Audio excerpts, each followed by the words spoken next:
अस्सलाम वालेकुम रहमतुल्लाहि व बरकातुहू। रोज़े की हालत में गुस्ल का तरीका क्या है? यानी कि हम रोज़ा रखे हैं, अब हम गुस्ल करेंगे, नहाएंगे, तो क्या तरीका है? अगर मुंह के अंदर पानी चला गया, हलक के अंदर चला गया, तो क्या इससे रोज़ा टूट जाएगा? इसके अलावा जैसे कान के अंदर अगर पानी चला गया तो क्या इससे रोज़ा टूट जाता है? तो इसी के बारे में मैं आपको बिल्कुल आसान तरीके से बताऊंगा और रोज़े की हालत में नहाने का तरीका भी आपको बताऊंगा कि आप किस तरीके से नहाएंगे, किस तरीके से गुस्ल करेंगे, जिससे आपके रोज़े में फ़र्क नहीं आएगा। क्योंकि हम में से बहुत सारे लोग ऐसे होते हैं कि नहाते हैं, कभी मुंह के अंदर पानी चला जाता है, नाक में चला जाता है, कान में चला जाता है, गरारा वगैरह भी कर लेते हैं। क्योंकि आपको पता है कि अगर आप नापाक हो गए हैं, फिर आप ये गुस्ल कर रहे हैं, तो आपको गरारा भी करना है, तो उसमें बड़ी अजीब बात होती है कि पानी कभी कभी अंदर भी चला जाता है। तो इसी के बारे में आप सुनिए। सबसे पहली बात यह है कि गुस्ल का जो तरीका है बिल्कुल वही तरीका है, लेकिन इसमें थोड़ा सा फ़र्क आपको पैदा करना पड़ेगा। वो क्या फ़र्क पैदा करना पड़ेगा वो मैं आपको बताता हूँ। गुस्ल का जो तरीका, सुन्नत तरीका आपको पता ही है कि अगर बदन पर या कपड़े पर निजासत लगी है तो उसको आप धो लें, ठीक है, उसको पाक कर लें।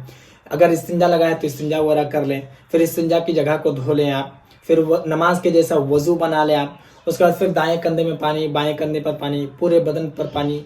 आप पानी को अच्छे से पूरे बदन पर मले, पानी को लेकर तेल की तरह पूरे बदन पर चपड़े। ये जो है तरीका है, इस तरीके से नहाया जाता है, गुस्ल किया जाता है, ठीक है।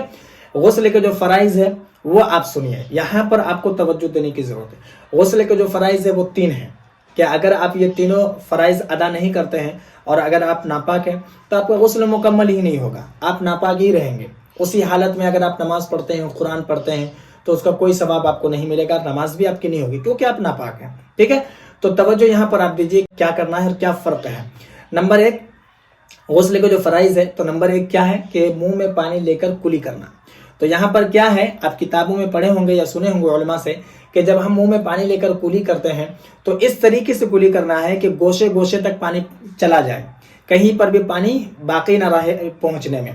तो उसी में हम गरारा भी करते हैं, जो कि गरारा करने का हुक्म भी है, लेकिन रोजे की हालत में बताया गया है कि आप गरारा मत कीजिए, इसलिए कि अगर आप गरारा करते हैं और पानी अगर अंदर चला जाता है तो इससे रोजा आपका टूट जाएगा। बात समझ में आ गई?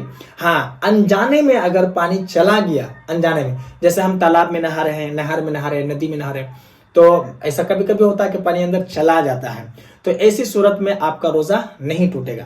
लेकिन गरारा कर रहे हैं, आपको पता है कि पानी हलक के अंदर जा सकता है, चला जाता है, फिर आप गरारा कर रहे, फिर जो पानी चला गया, इसका मतलब यह है कि जानबूझकर आप पानी अंदर लेकर गए, तो इसी सूरत में आपका रोजा टूट जाता है, ठीक है।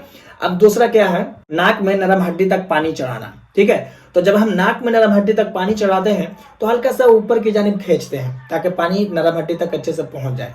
तो याद रखिए, आपको ऐसा नहीं करना है, यानी कि इतने जोर से आपको नहीं खींचना है कि पानी पूरे दिमाग पर चला जाए, क्योंकि हम तो जानते हैं कि अगर हम ज्यादा जोर से खींचेंगे तो पानी बिल्कुल दिमाग पर चला जाएगा।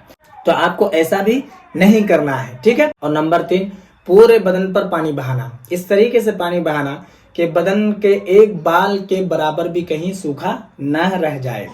तो ये गुस्ल के फराइज है जो कि मैंने आपको बताया। तो गुस्ल का तरीका बिल्कुल उसी तरीके से आप करेंगे, बस यही एहतियात करेंगे कि दिमाग पर पानी ना चला जाए, हलक के अंदर पानी ना चला जाए, इसको एहतियात करेंगे और इसको ख्याल रखते हुए आप गुस्ल करेंगे। तो रोजे की हालत में इसी तरीके से गुस्ल की जाती है। आपसे गुजारिश है कि इस वीडियो को जितना हो सके लोगों में जरूर शेयर कर दें, ताकि लोग नहीं जानते हैं वो लोग भी जान जाए।